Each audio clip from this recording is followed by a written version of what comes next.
A critical analysis of the Kashmir Files. Our Moon Has Blood Clots, a book written by Kashmiri Pandit named Rahul Pandita 5 part में लिखी गई 258 page की यह किताब कश्मीरी पंडित भाइयों के ब्रूटल किलिंग्स, कश्मीर वैली में उनके दमन और कश्मीर से उनके निकाले जाने की कहानी बयां करती है। हर रियल इवेंट पर लिखी जाने वाली किताब में बिब्लियोग्राफी होती है जिसमें इवेंट की सत्यता को प्रमाणित करने वाले रेफरेंसेस को मेंशन किया जाता है। मगर ये बड़ी अजीब बात है कि our moon has blood clots में किसी भी तरह का कोई रेफरेंस मौजूद नहीं है। ये किताब कश्मीरी पंडितों के ऊपर हुए जुल्म को तो बयां करती है मगर मिलिटेंट और सेपरेटिस्ट के द्वारा कश्मीरी मुसलमानों और दूसरे कश्मीरी हिंदुओं पर किए गए जुल्म का जिक्र नहीं करती। ये हकीकत है कि आतंकवादियों ने एक तरफ कश्मीरी हिंदू भाइयों का कत्ल किया तो दूसरी तरफ कश्मीरी मुसलमानों का भी कत्ल किया जिनकी सोच इनकी सोच से मेल नहीं खाती। ये भी हकीकत है कि इन मिलिटेंट ने एक तरफ जब किसी कश्मीरी हिंदू बहन को बेआबरू किया तो दूसरी तरफ कश्मीरी मुस्लिम बहन को भी नहीं बख्शा। दुनिया के किसी मजहब में ऐसे लोगों को इंसानों की कैटेगरी में नहीं बल्कि हैवानों की कैटेगरी में रखा जाता है और दुनिया के किसी भी मजहब का कोई भी इंसान ऐसे लोगों की हिमायत नहीं करता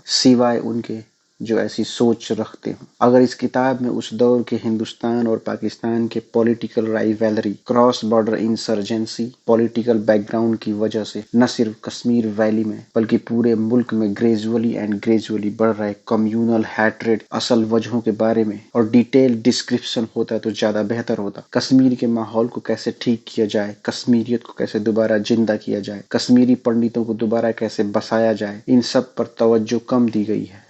सरकारों की जिम्मेदारियों पर किसी भी तरह का कोई सवाल इस किताब में नहीं उठाया गया है। आज तक इस किताब पर हिंदुस्तान में 2 फिल्में बनाई जा चुकी हैं। पहली फिल्म शिकारा विधु विनोद चोपड़ा की 2022 में बनाई गई थी जो कि खुद एक कश्मीरी पंडित होने की बात करते हैं। इस फिल्म में एक इमेजिनरी स्टोरी के इर्द गिर्द इस किताब के उन इवेंट्स को फिल्माया गया जो कश्मीरी पंडितों के प्रेजेंट कंडीशन, उनके इस स्ट्रगल को बयां करती है। इस फिल्म में कम्युनल हैट्रेड को हवा देने का काम न करके कश्मीरियत को समझने और आपसी मोहब्बत बढ़ाने जैसे सीन फिल्माए गए। मौजूदा वक्त में एक दूसरी फिल्म जिसका नाम द कश्मीर फाइल्स है, विवेक अग्निहोत्री द्वारा डायरेक्ट की गई है, जो 11 मार्च 2022 हिंदुस्तान में रिलीज हुई। इस फिल्म के अंदर उन सारी इवेंट्स को फिल्माया गया जैसा कि राहुल पंडिता ने अपनी किताब our moon has blood clots में बताया है। राहुल पंडिता ने अपनी किताब our moon has blood clots के पेज नंबर 116 पार्ट 3 पर लिखते हैं कि श्रीनगर के छोटा बाजार इलाके में एक 36 साल का नौजवान जो कि टेलीकम्युनिकेशन ऑफिसर था जिसका नाम बीके गंजू था, उसकी हत्या करने के इरादे से कुछ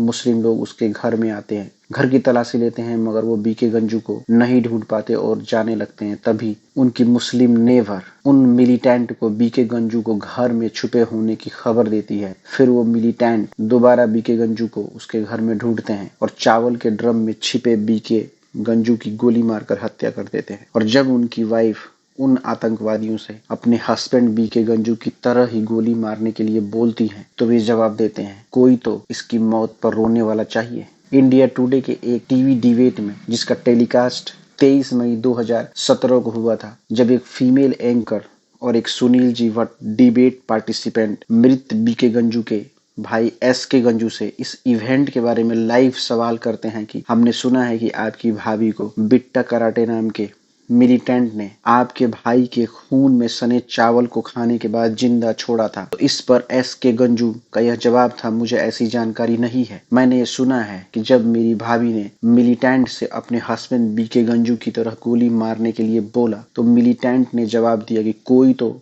इसकी मौत पर रोने वाला चाहिए। और तभी डिबेट पार्टिसिपेंट सुनील जी भट्ट बोलता है कि राहुल पंडिता ने अपनी book our moon has blood clots में ऐसा लिखा है इसलिए मैं ऐसा बोल रहा हूँ। और फिर 4 से 5 साल के बाद 2022 में द कश्मीर फाइल्स आती है और इस फिल्म में बीके गंजू की बेबस वाइफ को अपने ही हस्बैंड के खून से सना चावल खाने के बाद उसकी जान बख्शते हुए दिखाया जाता है। और अजीब इत्तेफाक है, इस फिल्म को बनाने वाला डायरेक्टर, इस फिल्म में काम करने वाला एक्टर मीडिया में ये दावा करते हैं कि ये फिल्म सच्ची घटनाओं पर बेस्ड है और हमने अपनी फिल्म में ब्रूटैलिटी को कम करके दिखाया है। आपको कितने ऐसे रियल डॉक्यूमेंट्री इंटरनेट पर मिलेंगे जिसमें कश्मीरी हिंदू और कश्मीरी मुस्लिम एक दूसरे के मदद की तारीफ करते हुए मिल जाएंगे, लेकिन इस फिल्म में ऐसे किसी भी पॉजिटिव मैसेज डिलीवर करने वाले सीन को जगह नहीं दिया गया है। Many movies are made in this world in our country on genocide, communal violence. In each movie, there is either a villain or many villains, but neither movie blames, in general, a whole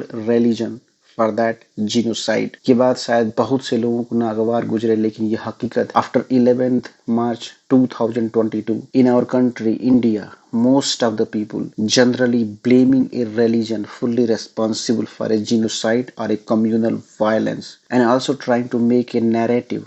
If majority don't do anything, then this will happen in each part of our country. Friends, if you think this is justifiable, then I have nothing to say.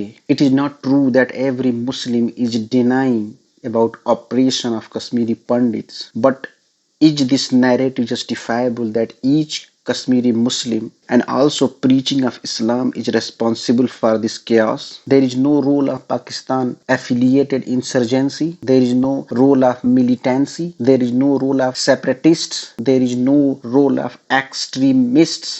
There is no role of communal hatred which grew in our country at that time. Now what we are doing in our society? Are we not increasing hatred in our society? Are we not directly or indirectly preparing a communal ground again to repeat this type of hatred? This movie is explaining the brutality of previous action done by a selective group of radical people to the community. For what? To produce more brutal reaction against a particular community, or to make a big profit after flaming more communal hatred among society? Please think about it. आपको हर event के favour में literature मिलेंगे, उसके against में literature मिलेंगे, और उस event पे अनबायस्ड लिटरेचर भी मिलेंगे। ये आप पर डिपेंड करता है कि आपका नजरिया कैसा होगा।